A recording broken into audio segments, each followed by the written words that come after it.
हो क्या रहा है वहां? ये क्या दिया है राजकुमारी ने? गुरुदेव, शीघ्र ही कोई मुहूर्त बता दे तो बड़ी कृपा होगी। नंद महाराज, अब क्या नामकरण का मुहूर्त भी मुहूर्त निकाल के बताओगे आप? हैं? क्रोधित क्यों हो रही हो यशोदा? बताता हूँ, धैर्य धरो। हाथ मुंह धो लिया, जल पी लिया, विश्राम कर लिया, अब कितनी प्रतीक्षा करवाओगे? हैं?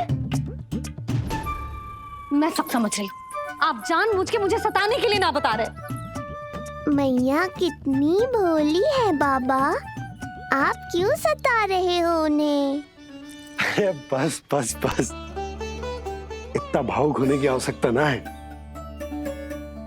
बता तो, पंडित जी ने बताया है एक बहुत ही शुभ मुहूर्त आने वाले सप्ताह में ये है। और जानती हो जिस शुभ मुहूर्त किस दिन पड़ेगा? जिस दिन हमारा लल्ला पूरे 100 दिन का हो जाएगा। इससे अच्छा मुहूर्त तो हो ही नहीं सकता। धन्यवाद गुरुदेव।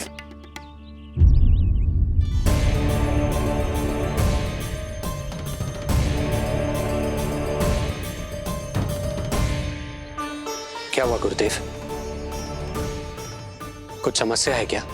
जो सत्य सारे संसार को पता है और जो संकेत ये कुंडली दे रही है, दोनों में विरोधाभास है राजन।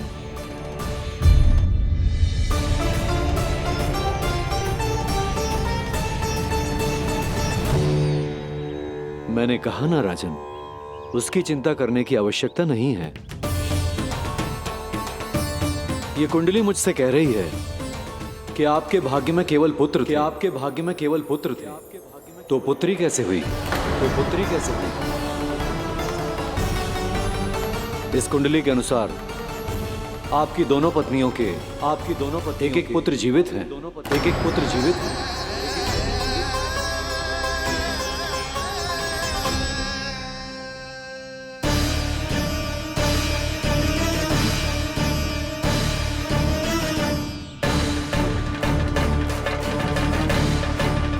देवकी, गुरुदेव, गुरुदेव मैं कुछ कैसे? कहने की आवश्यकता नहीं है राजन, मैं जानता हूं मेरे प्रश्नों के उत्तर कहां मिलेंगे। अरे कौन से प्रश्न और कैसे उत्तर? किस बारे में बात कर रहे हैं? ये लोग जो भी बात कर रहे हैं वो मुझे सुनाई क्यों नहीं दी? सही समय की प्रतीक्षा कीजिए राजन, आपके दोनों कार्य पूर्ण होंगे।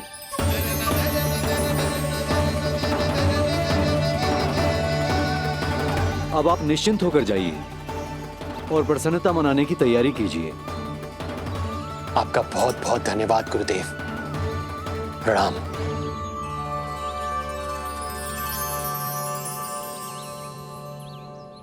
सच्ची? पहले नारायण को धन्यवाद दूं कि लल्ला को सूचना दूं? कुछ समझ में ना आ रहा। लल्ला मैं अभी आया।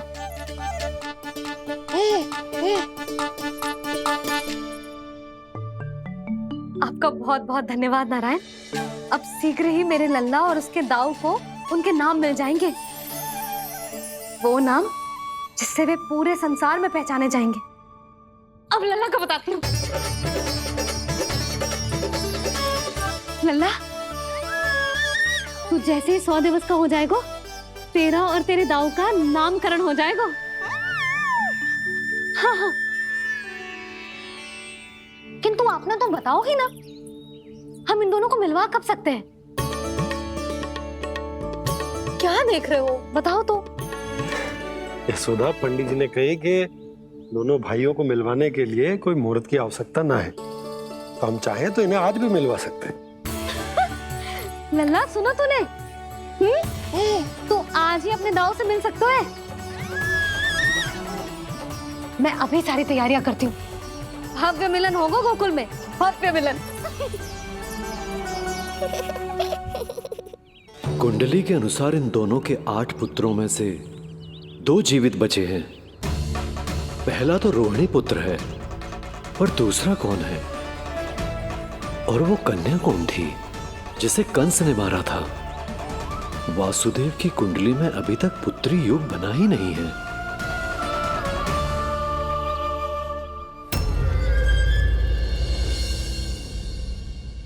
तू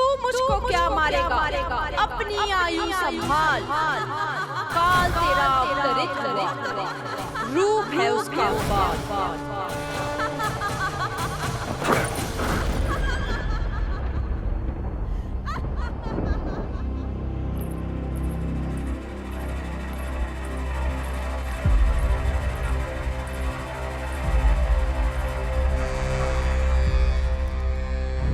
आधी रात को इस तरह से उठकर बैठे हुए हैं आप स्वामी।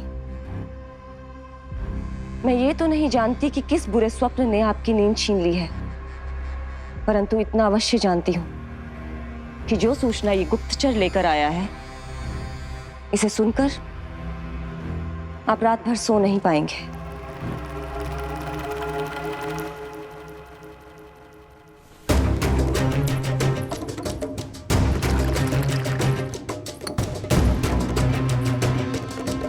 क्या सूचना है? महाराज, उत्कच मारा गया, उत्कच मारा गया, उत्कच मारा गया।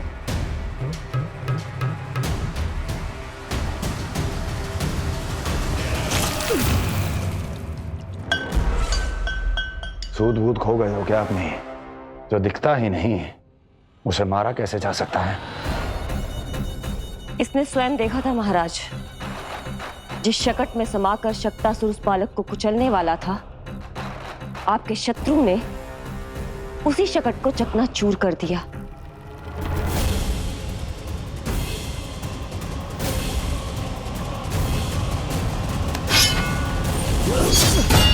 महाराज क्षमा।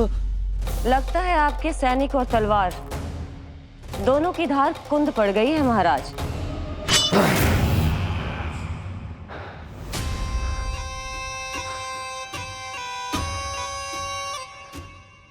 इस तलवार की धार पर अब तभी विश्वास दृढ़ होगा जब ये उस बालक के रक्त से स्नान कर लेगी।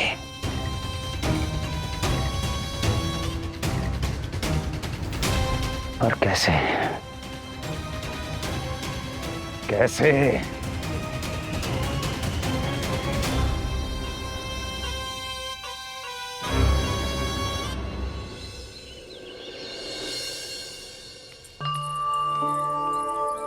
कैसी लगी तुझे दाऊ से मिलने की तैयारी?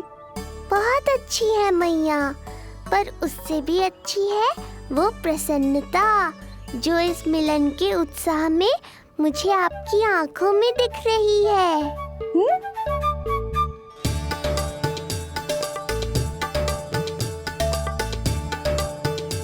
यशोदा, तुमने तो दो भाइयों के मिलन को भी त्योहार बना दिया। हाँ तो ये किसी त्योहार से कम थोड़ी ना है। ये शुभ दिन दोनों भाई के मिलन को पूरा गांव देखेगो। तो फिर अब बड़ी मैया को बुलाओ ना मैया। यशोदा जी, रोहिणी जीजी इतनी प्रतीक्षा क्यों करवा रही है? इतने दिवस से छुपा के रखे हो लल्ला को, अब तो शीघ्रता करनी चाहिए ना, है ना भाभी? प्रतीक्षा अवश्य की है, किंतु फल भी तो मीठा मिलेगा। आती होंगी रोहिणी जीजी।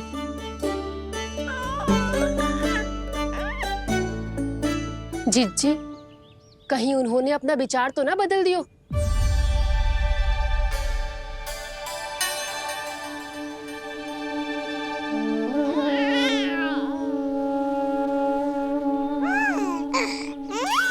कितनी शीघ्र चिंतित हो जाते हो आप सब।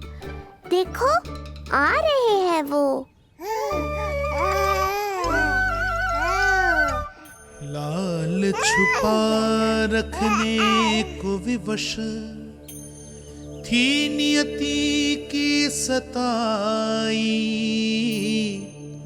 भूल के भय माज प्रभु की जग सम्मुख है लाई।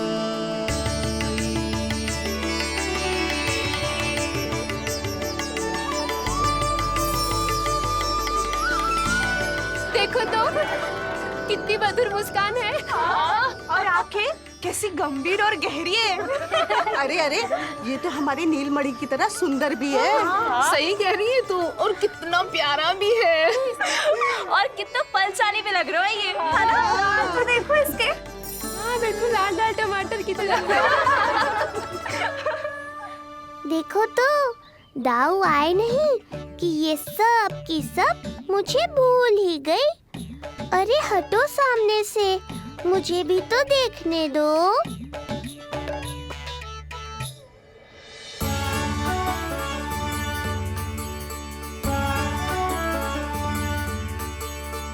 मैया सहायता करो ना।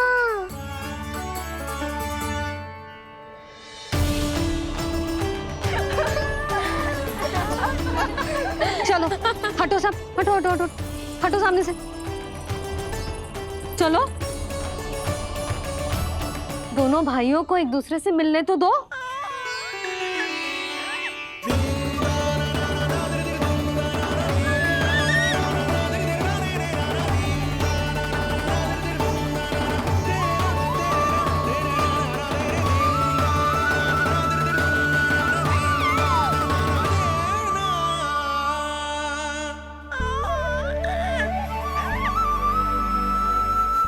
चल लल्ला, चल आजा।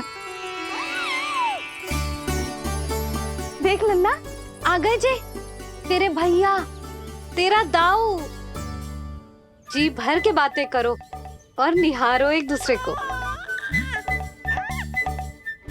लाओ जिज्जी, आजा। ये रहे तेरे दाऊ। आओ जिज्जी।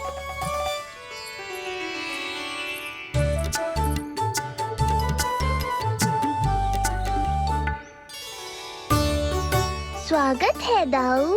कितनी प्रतीक्षा के बाद अब जाकर आपसे भेंट हुई है।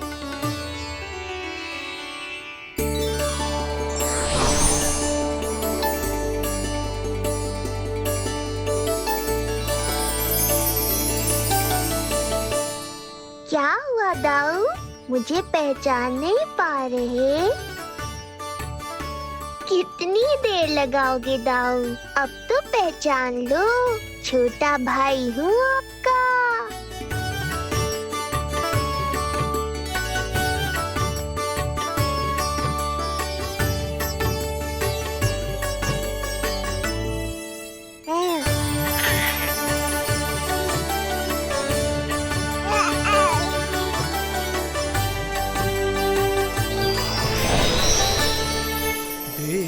प्रभु को भक्त शेष की आंखें है भर आई, भावुक हरि भी निहारे की अब मिलन की बेल आई।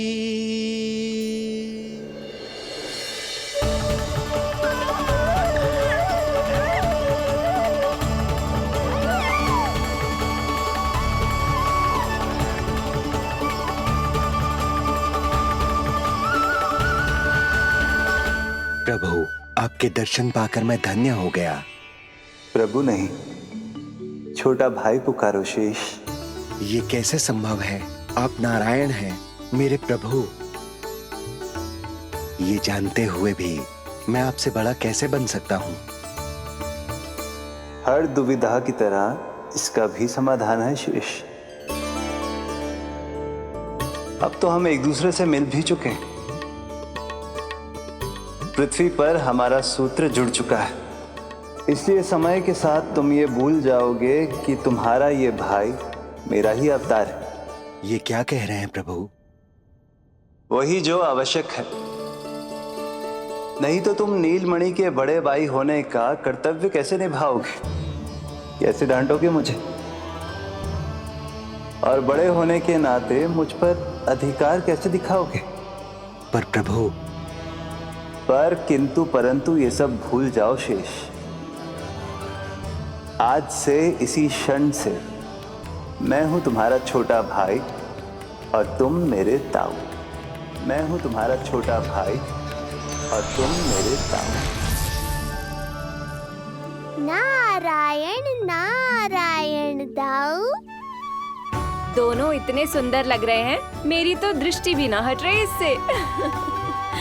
कहीं मेरी ही दृष्टि ना लग जाएगी। ये तो प्रतिदिन की कथा है दाऊ। हे नारायण, मेरे कानों से तो अभी से रक्त निकलने लगा। आदत डाल लो दाऊ, अब तो सहना ही पड़ेगा। वो देख रहे हो, सुलक्षणा चाची सबसे अधिक चतुर यही हैं।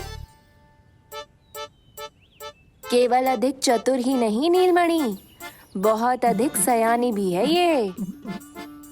बिल्कुल सही पहचाना दाऊ, पर आप चिंता मत करो, मैं हूँ ना, मैं संभाल लूंगा इन सबको।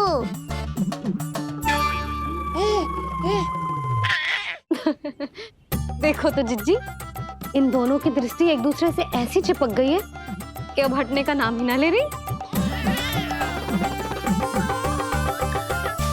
ये सूचक है उस प्रेम के बंधन का जिसमें ये दोनों भाई आज के बाद सदा के लिए बंध जाएंगे।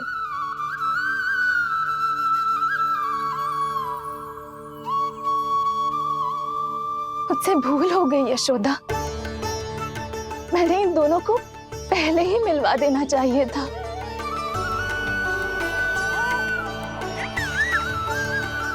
मैं कहती थी ना आपसे।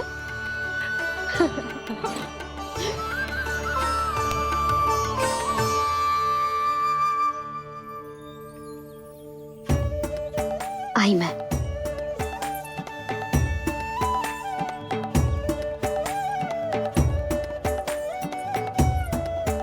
क्या सोच रहे हो ऐसे खड़े खड़े? देख रहा हूं दोनों भाइयों का ये मिलन किसी त्योहार से कम थोड़ी ना। सही कहा था तुमने।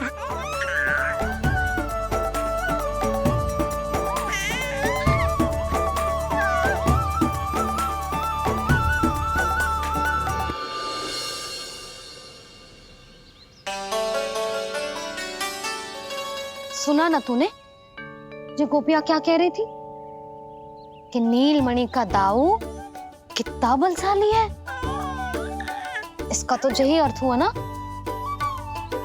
कि नीलमणि अपने दाऊ जितना बलशाली ना है। अब समझा मैया कि आज मुझसे इतना व्यायाम क्यों करवाया जा रहा है। पर मुझे पता है मेरा नीलमणि सबसे अधिक बलशाली है। हाँ। उज्जवल ने कही थी ना, नीलमणि ने यूं उड़ा दिया था काले कौवे को मथुरा की ओर। और उज्जवल ने तो ये भी कही थी कि नीलमणि ने अपने पांव से सकट पे प्रहार भी किया था। कैसे किया था प्रहार? ऐसे किया था। लग गई मैया को। कैसे किया था? फिर से बता कैसे किया था?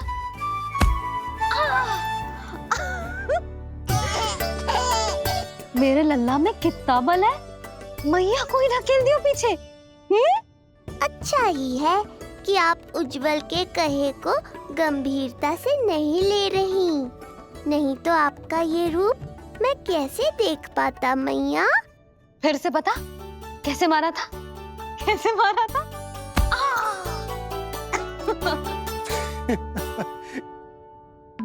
लल्ला, तू बड़े के जैसे कब से हंसने लगो?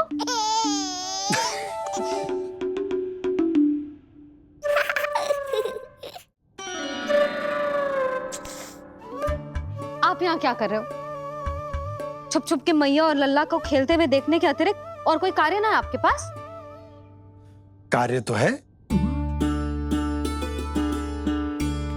पर यह अधिकार भी है कि मैं अपनी बड़ी सी पत्नी को अपने छोटे से लल्ला के साथ छोटे बालकों की तरह व्यवहार करते हुए देखूं। हाँ? अब देख लियो ना, अब जाओ अपना कार्य करो। कार्य तो कर लूंगा, परंतु मेरा पेट मुझसे कह रहा है कि इसे भूख लगी। भूख लग गई? भोजन का समय होगा। अभी लगाती हूँ भोजन।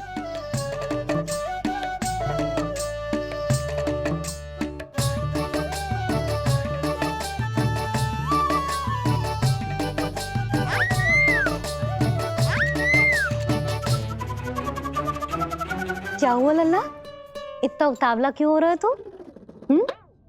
तुझे भी भूख लगी आई है क्या? सच्ची में भूख लगी आई है कि मंद मंद मुस्कुरा के मैया को बांधना चाहता है? तनिक रुक जा, तेरे बाबा को भोजन परोस के यूं गई और यूं आई। मेरा अच्छा लल्ला। आई।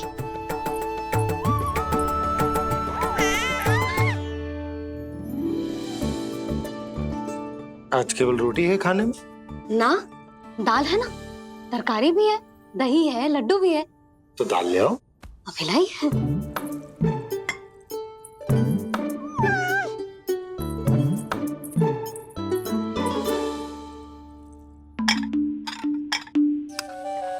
अवश्य भूख ही लगी होगी उसे। यशोदा, दही नहीं दाल। क्षमा करना, भूल हो गई।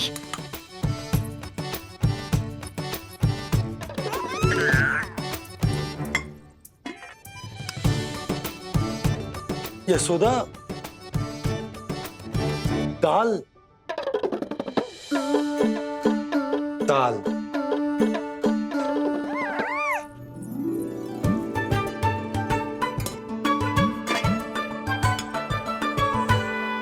अब ऐसे क्या देख रहे हो? बोला ना भूल हो गई। सब मिला के खा लो, पेट में तो मिलना ही है। थोड़े चावल मिलेंगे? हाँ मिलेंगे, अवश्य मिलेंगे।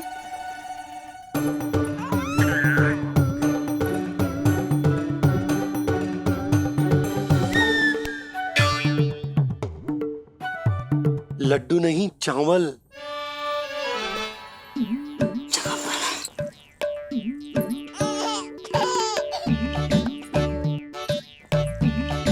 हंस क्या रहे हो जी?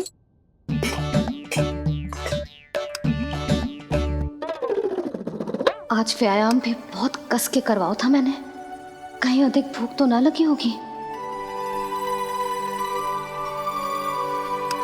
सच्ची यशोदा, बिल्कुल ना बदले तू।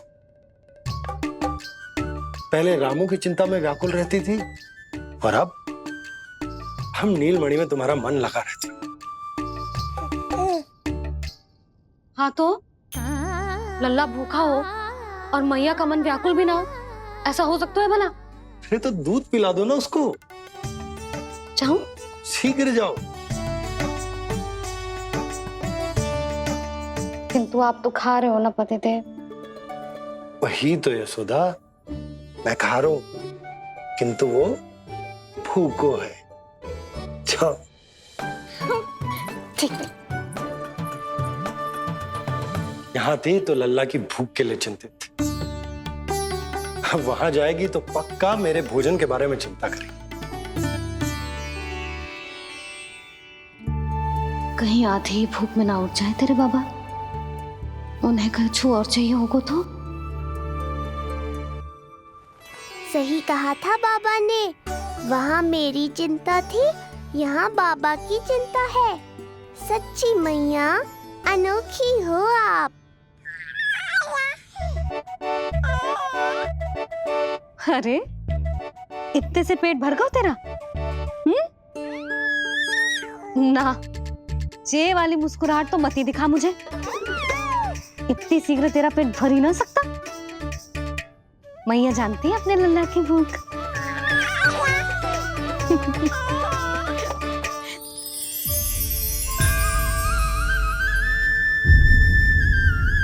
ये क्या है लल्ला? ये क्या था तेरे मुंह में? दिखा दिखा।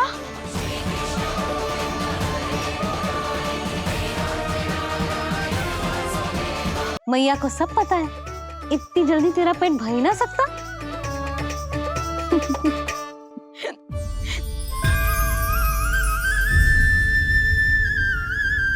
ये क्या है लल्ला? ये क्या था तेरे मुंह में? दिखा। ओहो, मैं तो भूल ही गया था कि मेरे भीतर ही तो सारी सृष्टि समाई हुई है। मैया ने उसकी झलक देख ली। अब क्या होगा? क्या हुआ यशोदा? सुनो जी, जी हमारे लल्ला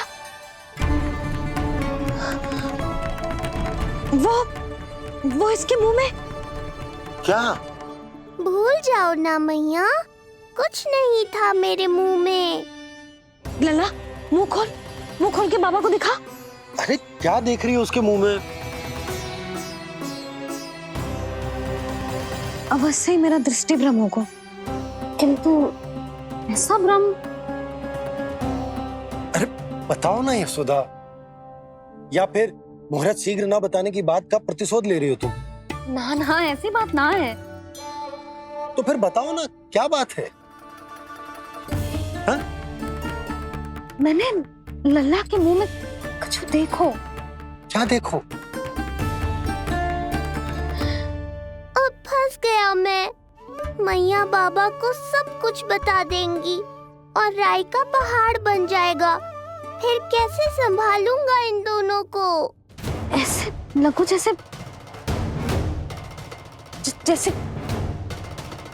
जैसे पूरा का पूरा ब्रह्मांड। ब्रह्मांड लल्ला के मुंह में। अच्छा, तुम मेरा मुंह देखो।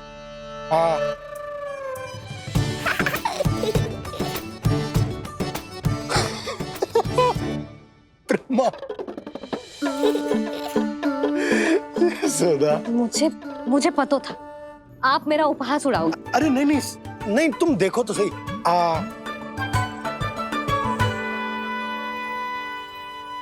ब्रह्मांड ना सही, गोकुल तो दिखना चाहिए। अरे गोकुल को राजा हूं मैं, है कि ना? है? देखो तो, अरे देखो तो। धन्यवाद बाबा, आपने इस बात को गंभीरता से नहीं लिया, इसलिए अब मैया भी नहीं लेंगी। आज तो बचा लिया आपने। आज के बाद ना आपको कुछ बताऊंगी ही ना। आप जाओ, नामकरण उत्सव की तैयारी करो। और हाँ, इस बार भी उत्सव छोटा ही करना है, जे तो मत ही बोलना आप। हाँ। अब इसे कैसे समझाऊं कि हम कोई भी उत्सव बड़ा ना कर सकते? व्यर्थ ही कंस की दृष्टि पड़ जाएगी हम पर।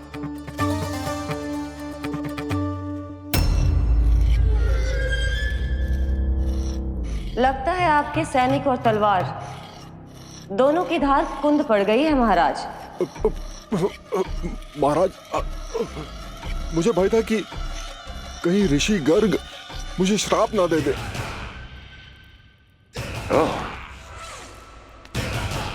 तो श्राप से भयभीत हो गए दुर्जन, किंतु कंस तो कोई श्राप नहीं देता,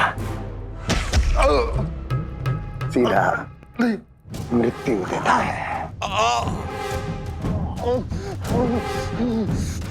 ऐसा न करें महाराज, दया करें, दया निदान। यदि मैं उनकी इच्छा के विरुद्ध भीतर जाने की कोशिश करता तो जितनी सूचना मुझे मिली है उतनी भी नहीं ला पाता। तब आपको कैसे पता चलता महाराज कि आपकी बहन और बहनोई मात्र अपनी मृत संतानों के श्राद्ध के लिए वहां नहीं गए थे?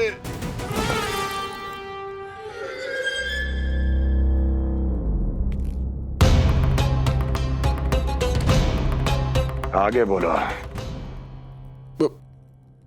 पूरी तरह तो नहीं सुन पाया महाराज, किंतु मैंने स्वयं अपने नेत्रों से देखा है महाराज। राजकुमारी देवकी ने ऋषि गर्ग के हाथ में कुछ दिया था। ये सत्य है महाराज, और ऋषि गर्ग ने उन दोनों को वचन भी दिया था। सही समय की प्रतीक्षा कीजिए राजन, आपके दोनों कार्य पूर्ण होंगे। महाराज, मैं आपका सबसे विश्वसनीय सेवक हूं। आपके हर आदेश का पालन करना मेरा अधिकार है, और मैंने अपने अधिकारों का पालन किया भी है महाराज। किंतु फिर भी यदि मेरी ओर से कोई भूल हुई हो, मुझे क्षमा करे दया निदान, मुझे क्षमा करे। इसका अर्थ है कि उत्कच सही कह रहा था। वो दोनों अवश्य ही कोई ना कोई षड्यंत्र रच रहे हैं मेरे विरुद्ध। समय आ गया है, अब मुझे किसी ऐसे की खोज करनी होगी जो उतना ही शक्तिशाली हो जितनी की मेरी ये तलवार।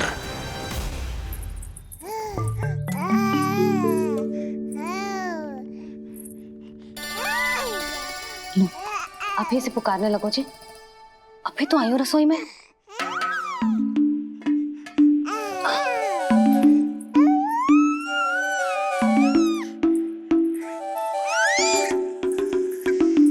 शीघ्र ही तुझे भी अपने बाबा का हाथ बटाना पड़ेगा, समझ रहे हो ना? बटाएगो ना हाथ? अभी जो 100 दिन का भी ना हो और जिस नन्हे से बालक को काम काज का भार सौंपने की बात करने लगे। काम का नाम सुनते ही मुख से स्वर ना निकल रहे तेरे। अभी तो बड़ा ऊ कर रहा था। बता, हाथ बटाएगो के ना? अरे बता ना।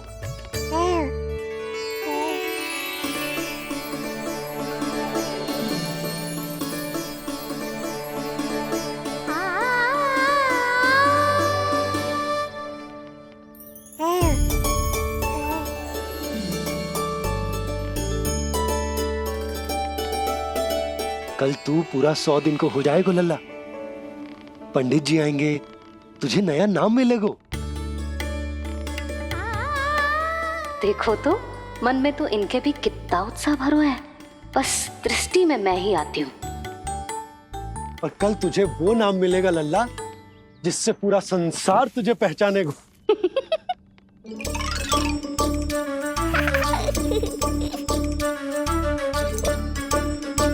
अब लल्ला कितना कार्य शेष है और तूने मुझे बातों में लगा लियो।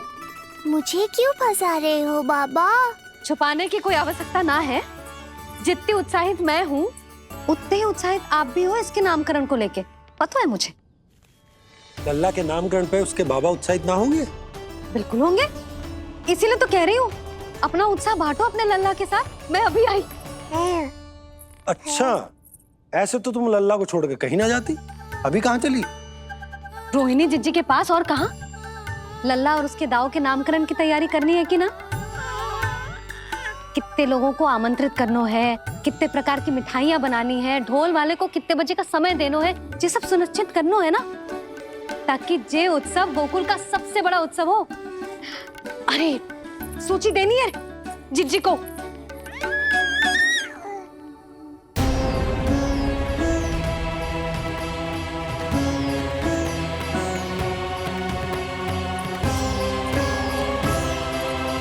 सबकी कोई आवश्यकता ना है।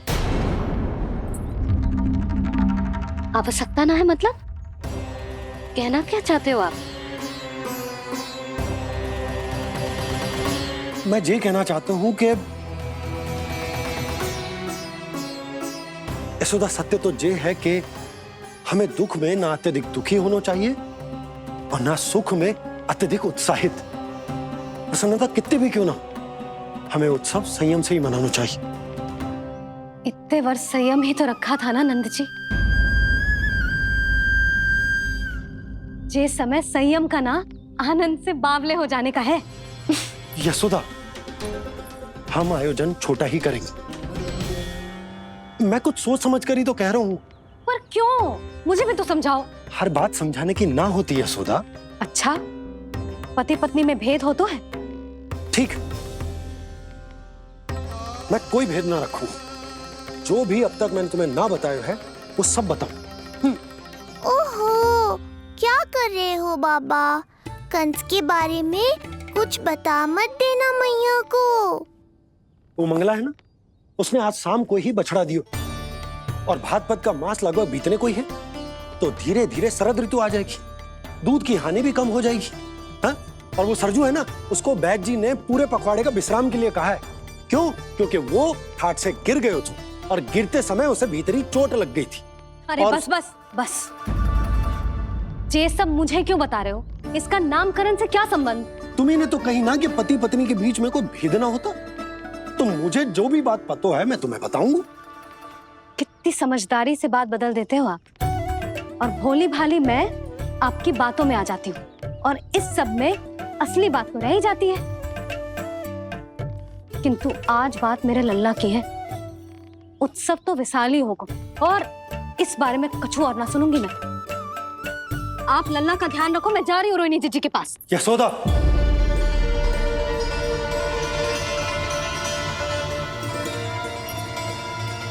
बात केवल सुनने की ना होती, उसे समझना भी पड़ता है।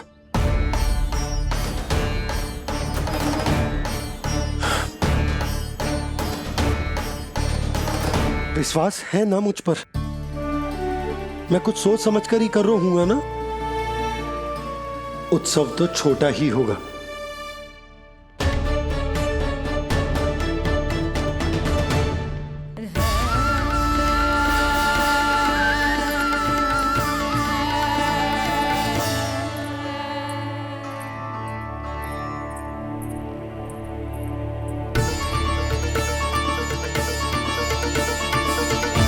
क्षमा करना लल्ला, तेरी मैया को डांटना पड़ गया। आपको मेरी सुरक्षा की चिंता है बाबा, समझता हूँ मैं, इसलिए आपने ये निर्णय लिया है। समझ में नहीं आता कब कौन सा निर्णय क्यों लेते हैं आप। यदि कंस को समझना इतना आसान होता तो कंस नहीं होता। ये नया सिंहासन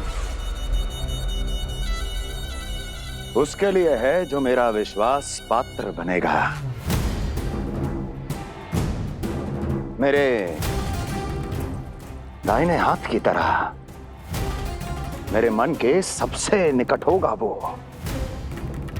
मंत्री परिषद में विशेष स्थान की प्राप्ति होगी। मेरे बाद पूरे राज्य के लिए उसी का वचन होगा। शासन। किंतु ये अधिकार केवल उसे प्राप्त होगा जो मेरी परीक्षा में उत्तीर्ण होगा। मेरा सबसे महत्वपूर्ण कार्य करेगा वो। इसलिए जाओ, कह दो सभी बाहुबलियों को, महाबलियों को, दैत्यों को, दानवों को, प्रेतों को, पिशाचों को, सभी को यह सूचना दे दो ना ना ना ना,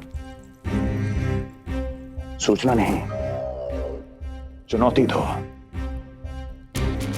कि यदि साहस है तो आए, मेरी परीक्षा में उत्तीर्ण हो और इस सिंहासन पर बैठने का अधिकार प्राप्त कर ले। जाओ। और हां, ये अवश्य कहना कि केवल वही आए जिनके हृदय में साहस का ज्वालामुखी धधकता हो, जिनकी तलवारें पर्वतों का सीना चीरने को व्याकुल हो, जिनकी संकल्प शक्ति इतनी दृढ़ हो कि मृत्यु से टक्कर ले लें। कायर नहीं चाहिए मुझे। जाओ। महाराज, आप जिसे भी ये विशेष पद देंगे, भविष्य में यदि वही हमारे शीश पर बैठ गया तो क्या करेंगे आप? पहले ऐसा कोई योद्धा सामने तो आए अस्ति, जो उस विष्णु के अवतार का संहार कर सके।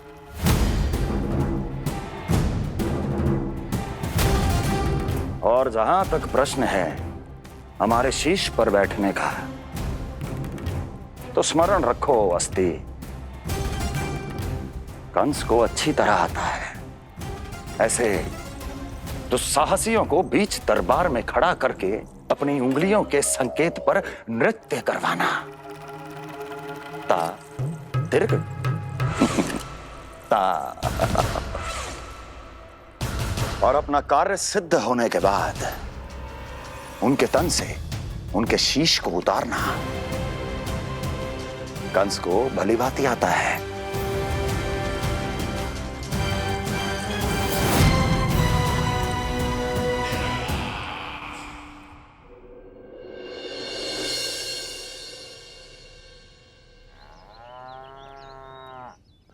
पूरे 100 दिन का होगा हुआ तो लल्ला, कम से कम 100 व्यक्ति तो आने चाहिए थे ना तेरे और तेरे दाऊ के नामकरण में।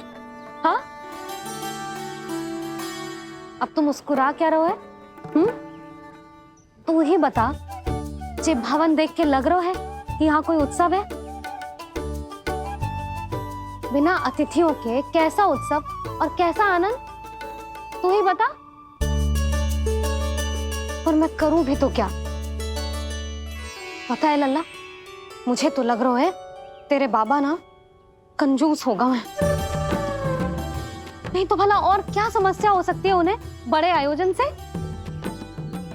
अरे गोकुल के राजा का लल्ला है तू, राजकुमार। यदि तेरा आयोजन बड़ा ना होगो तो भला किसका होगो?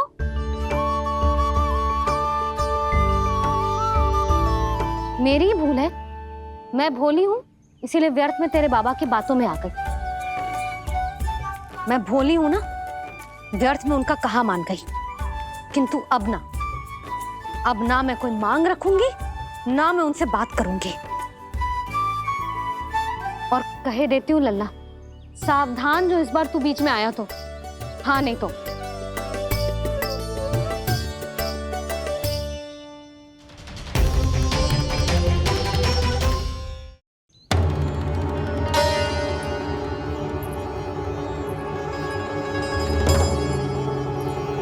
क्या होगा?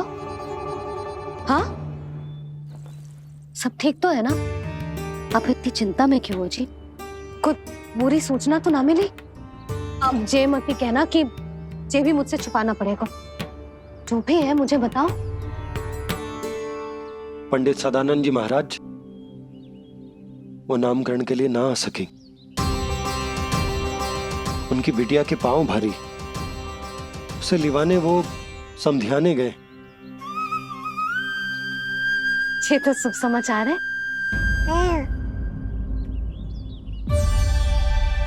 किंतु मेरे लल्ला का नामकरण अब वो सही मुहूर्त पे कैसे होगा? वही तो समझ ना आ रहा। ऐसे मन छोटा करने की आवश्यकता नहीं है मैया बाबा। आप दोनों तो स्वागत की तैयारी करो, आ रहे हैं वो।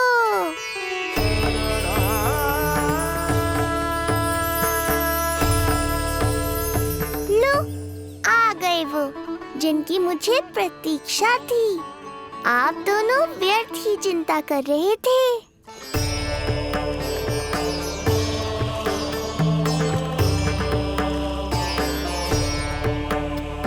अब कौन करेगा मेरे लल्ला का नामकरण? ऋषि गर्ग, नंदराज, रानी भाभी, महान ऋषि गर्ग हमारे गांव में पधारे हैं।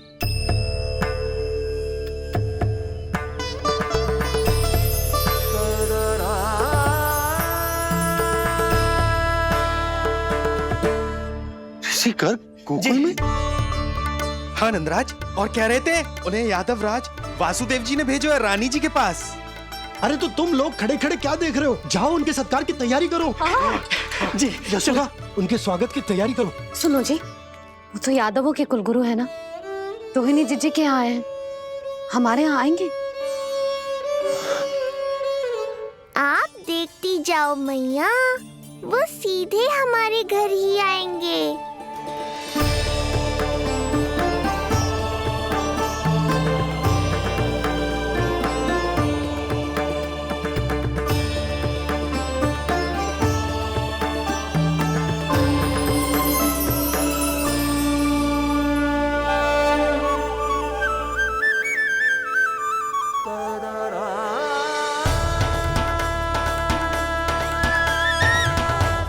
ये क्या हो रहा है मुझे? मैं उस भवन की ओर क्यों बढ़ा जा रहा हूँ? क्योंकि आपके यहाँ आने से ही मेरी मैया बाबा की चिंता समाप्त होगी ऋषिवर। ये बात तो मैं न जानता, परंतु मुझे जाकर उनको स्वागत करना चाहिए।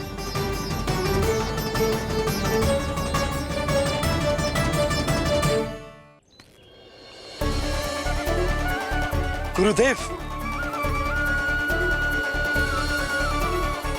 कल्याण हो। भगवान श्री नारायण के महान भक्त आज हमारे गांव में पधारे। हमारा जीवन सफल है गयो आज। वो भवन आपका है नंदराज? आपके शुभ चरण पड़ेंगे तो हमारा जय भवन पवित्र हो जाएगा। इतने बड़ी ऋषि अगर हमारे घर पधारेंगे तो हमारे तो भाग्य ही संवर जाएंगे। मैया आपके दर्शन को तरस रही है ऋषिवर। संकोच मत कीजिए, अब आ भी जाइए। पधारिए गुरुदेव। न जाने क्यों मेरे पांव अपने आप ही आपकी भवन की तरफ जाने को व्याकुल है नंदराज। पधारिए गुरुदेव, आइए।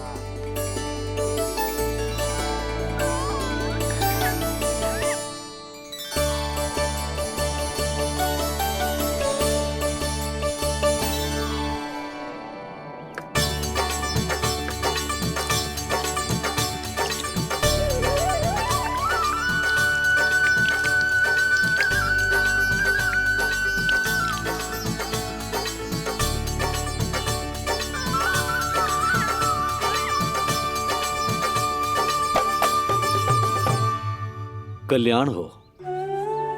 पधारिए।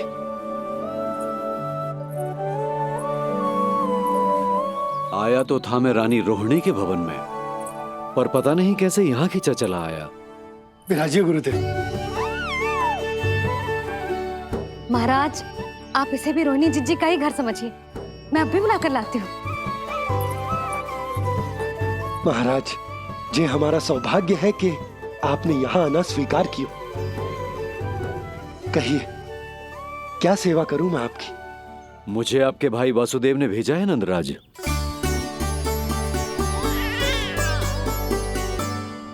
प्रणाम गुरुदेव। स्वामी जी ने आपसे इतनी दूर आने का आग्रह किया है, अवश्य ही कोई बड़ा कारण होगा। कारण तो है, आपके पुत्र का नामकरण करने आया हूं मैं यहाँ।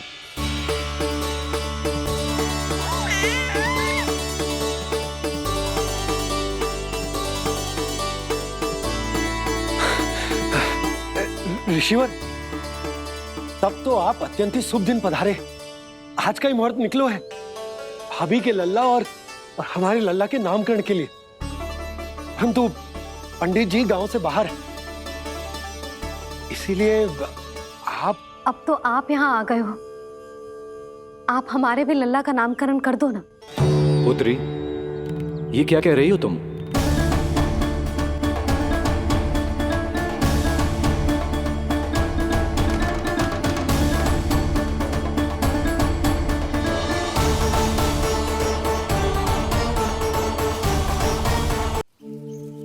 आप हमारे भी लल्ला का नामकरण कर दो ना। पुत्री, ये क्या कह रही हो तुम? विनती कर रही हूँ, और मेरी जे आग्रह अस्वीकार मत ही करो। आप दोनों भाइयों का नामकरण एक साथ हो जाएगा।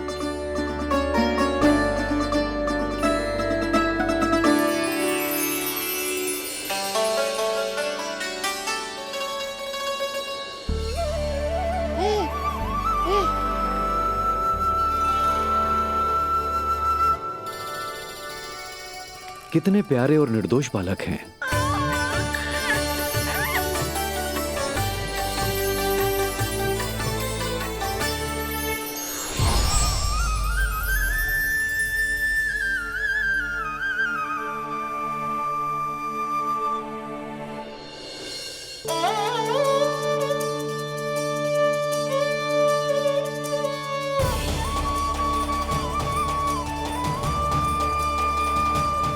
इन दोनों को देखकर गुरुदेव की आंखों में आंसू क्यों आ गए?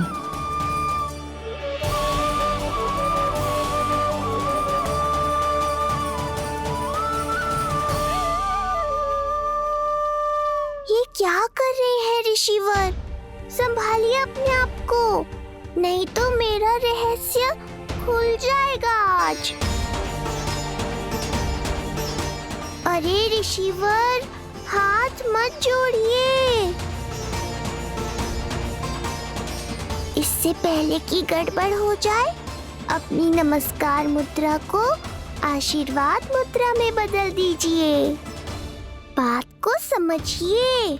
मैंने ये अवतार मैया और लल्ला के अद्भुत संबंध का अनुभव करने के लिए लिया है, पर आपकी भावुकता के कारण यदि मैया को मेरा सत्य पता चल गया तो ये संबंध ही बदल जाएगा।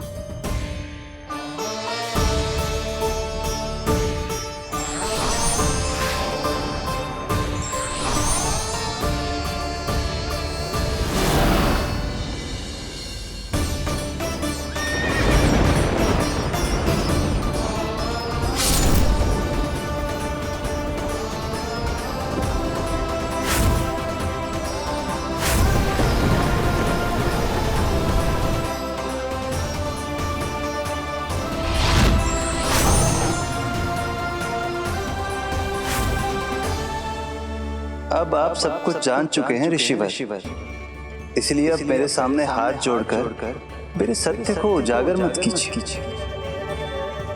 अपने शिष्य वसुदेव के पुत्र के रूप में मुझे आशीर्वाद दीजिए।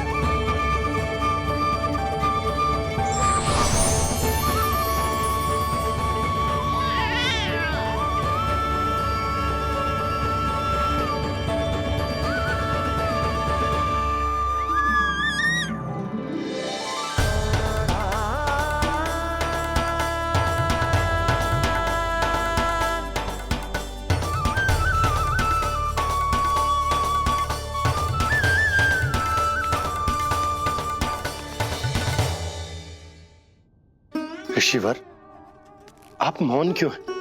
और आपकी आंखों में आंसू, सब कुछ ठीक है ना? अब तो आप हमारे लल्ला का नामकरण करोगे ना? इन दोनों का नामकरण करना मेरा सौभाग्य होगा पुत्री।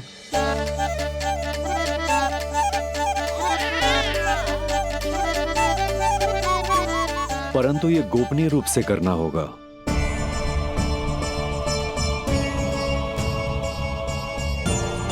अवश्य ही स्वामी का आग्रह होगा, ताकि कंस की बुरी दृष्टि हमारे पुत्र पर ना पड़े।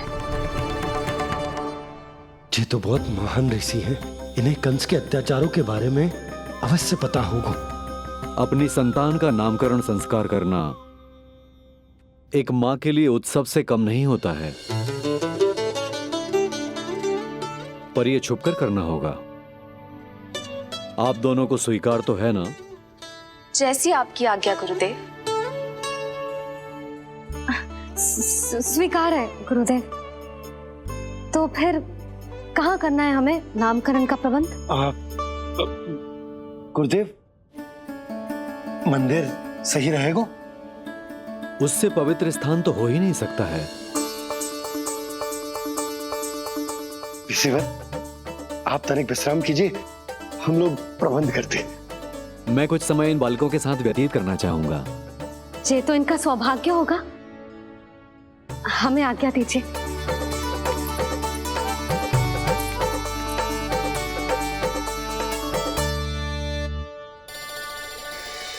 प्रभु, स्वयं भगवान होकर भी आपको बंदी गृह में जन्म लेना पड़ा।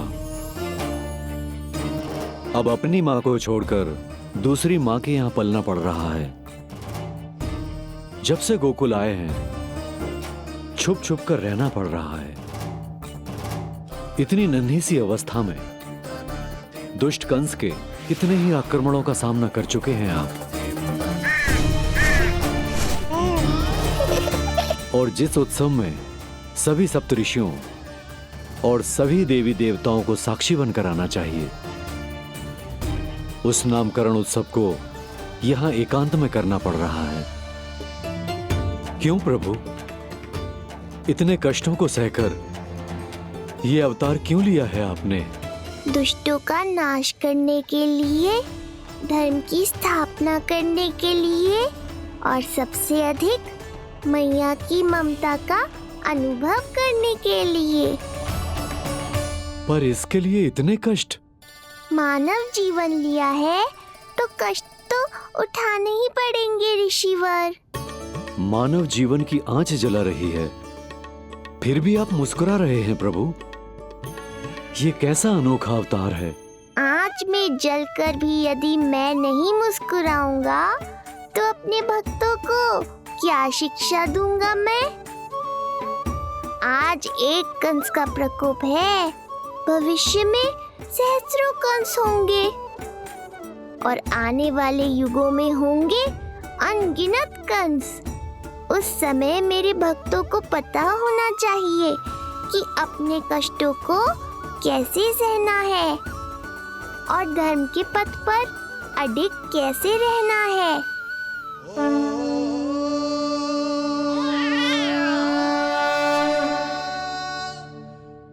आप धन्य हैं प्रभु।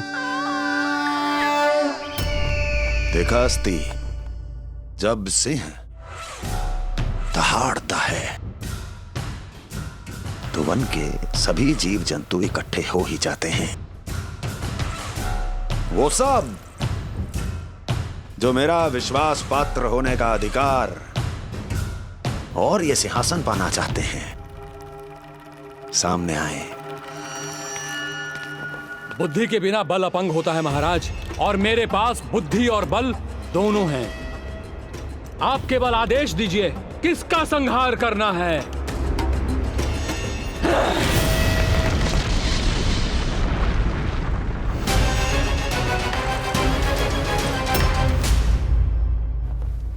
सारी तैयारी हो गई। बोलो। आप गुरुदेव को बुला लो, मैं रोनी जीजी और बालकों को ले आती हूँ। यशोदा, तुम रुष्ट तो ना हो ना मुझसे? मैं भला रुष्ट क्यों होने लगी? नहीं, तुम जो उत्सव बड़े धूमधाम से करना चाहती थी और बहुत प्रसन्न हूँ मैं कि हमारे लल्ला का नामकरण स्वयं ऋषि गर्ग पूरे विधि विधान से कर रहे हैं। मैं समझ गई, उत्सव बड़ा हो या ना हो, प्रसन्नता बड़ी होनी चाहिए। अरे मैं तो इतनी उत्साहित हूँ कि दोनों भाइयों का नामकरण आज के शुभ मुहूर्त पे हो रहा है।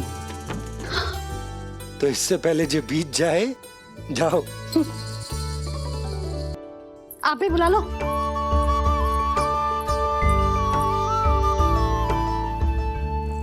यहाँ सब के सब एक से बढ़कर एक है, तो फिर अपने कार्य के लिए किसका चुनाव सबसे पहले करूं?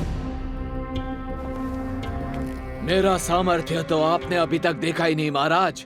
चुटकी बजाकर शत्रुओं का विनाश कर सकता हूं मैं।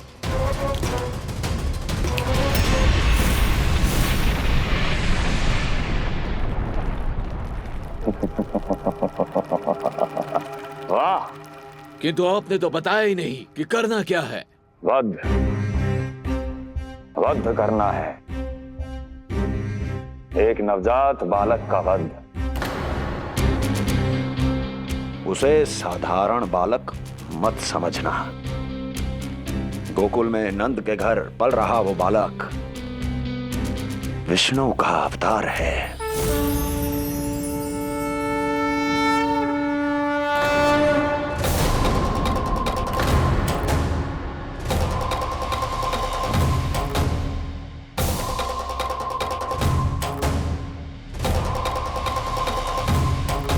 क्या हुआ? इतना सन्नाटा क्यों छा गया? क्षमा कीजिए महाराज, पर मैं नन्हे बालकों के साथ हिंसा नहीं करता। विष्णु अवतार बड़ा छलिया है महाराज, मैं उसका मुख भी नहीं देखना चाहता।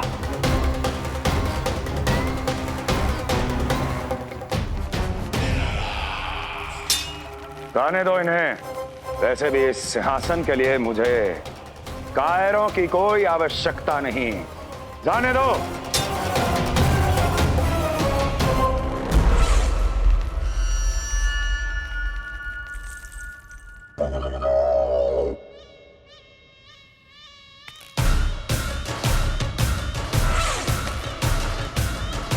दुर्जय, क्या कहा था मैंने कहा था केवल वही आए जिनके हृदय में साहस का ज्वालामुखी धधकता हो, जिनकी तलवारें पर्वतों का सीना चीरने के लिए व्याकुल हो, जिनकी संकल्प शक्ति इतनी दृढ़ हो कि वो मृत्यु से टक्कर ले जाए, वही होगा इस सिंहासन का असली अधिकारी। महाराज,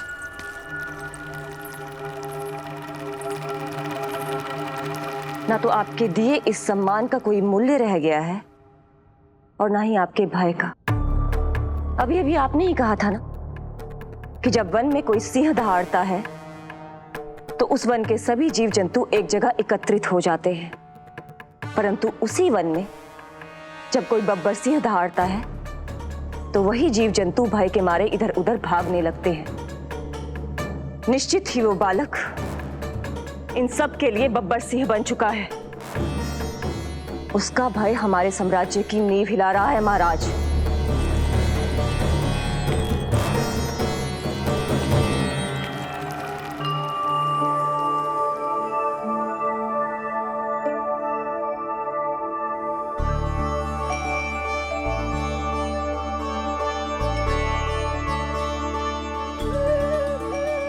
हे नारायण, मेरा मार्गदर्शन कीजिए। हे मां सरस्वती, मुझे आशीर्वाद दीजिए ताकि मैं दोनों बालकों के लिए सर्वोत्तम नामों का चुनाव कर पाऊं।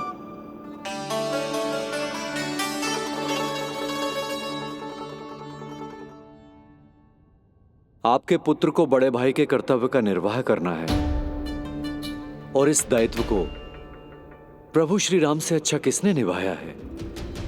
जैसा अटूट संबंध उनका अपने भाइयों के साथ था, मैं श्री नारायण से प्रार्थना करता हूं कि वैसा ही प्रेमपूर्ण संबंध इसका भी अपने छोटे भाई के साथ हो।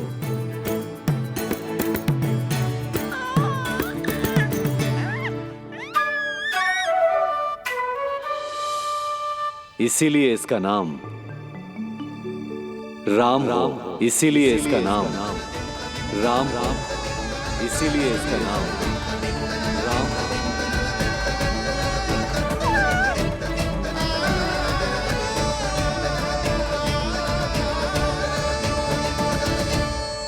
बड़े भाई में आदर्श, न्याय, संकल्प बल के साथ साथ शारीरिक बल भी होना चाहिए।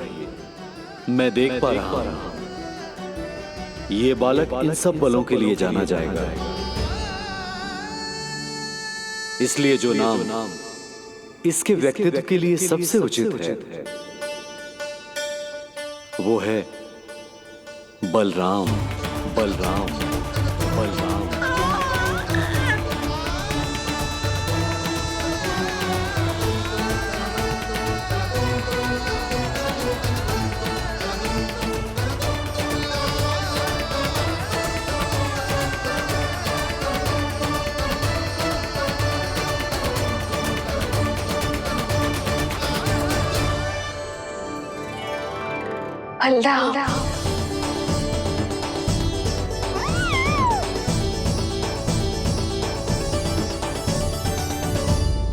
तो फिर उसका नाम बल राम रखना।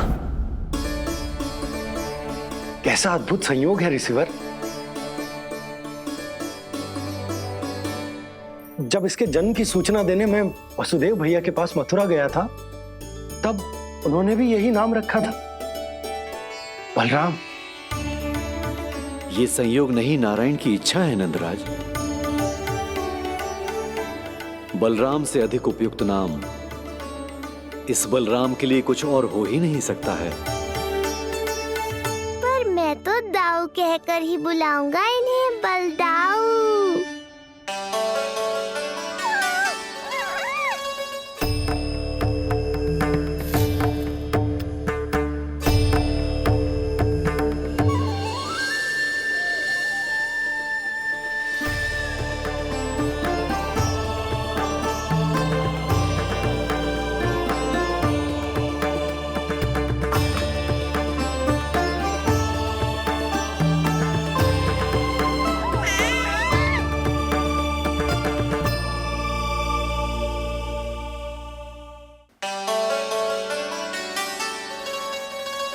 सुना पुत्र, आज से तुम्हारा नाम होगा बलराम।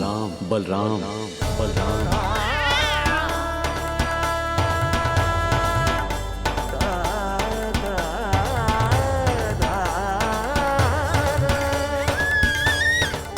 गुरुदेव, कितना अद्भुत नाम दिया है आपने इसे। अब मेरे लल्ला को भी ऐसा ही कोई उत्तम सा नाम दे दो।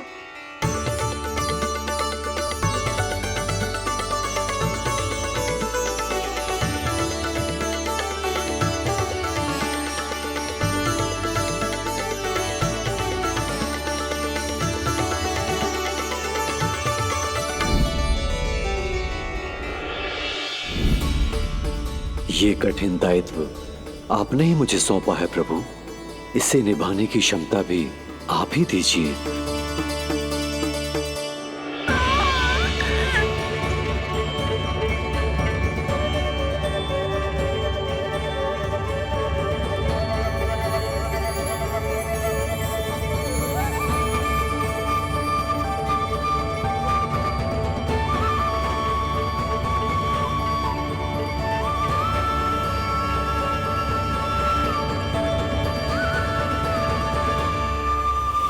कृष्ण कृष्ण कृष्ण कृष्ण कृष्ण कृष्ण कृष्ण कृष्ण।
कृष्ण कोई साधारण शब्द नहीं है।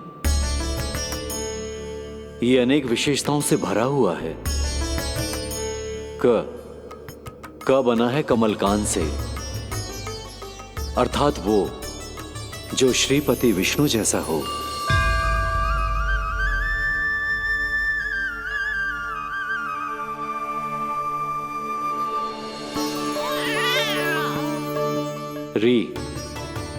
री की उत्पत्ति हुई है श्री राम से, अर्थात वो जो सबके हृदय में बस जाए। ऐश्वर्य के स्वामी विष्णु के लिए, अर्थात वो जो समृद्धि लेकर आए।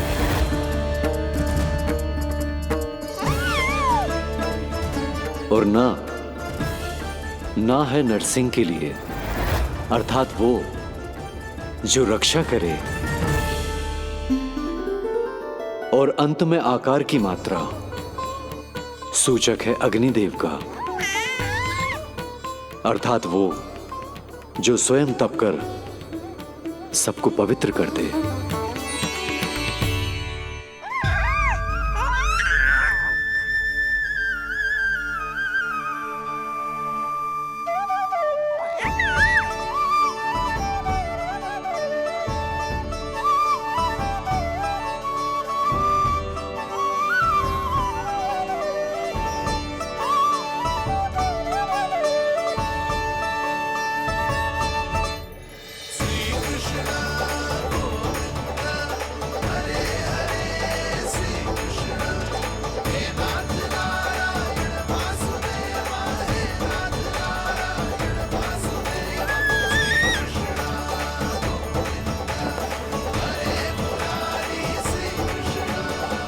आज से तुम्हें सारा संसार जिस नाम से पहचानेगा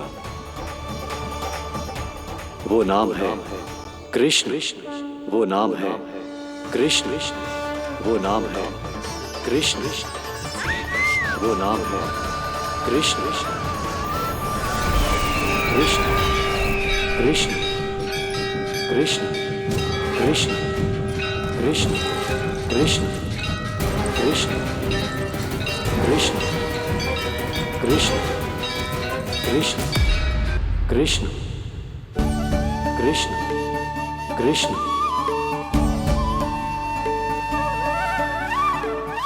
यशोमती मैया के नंद लाला, यशोमती मैया के नंद लाला।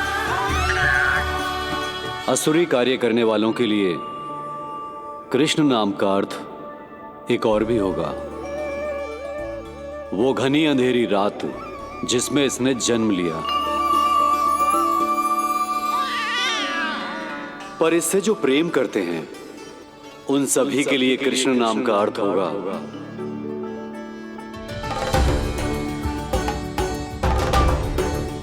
अतुलनीय सुंदरता और अथाह प्रेम।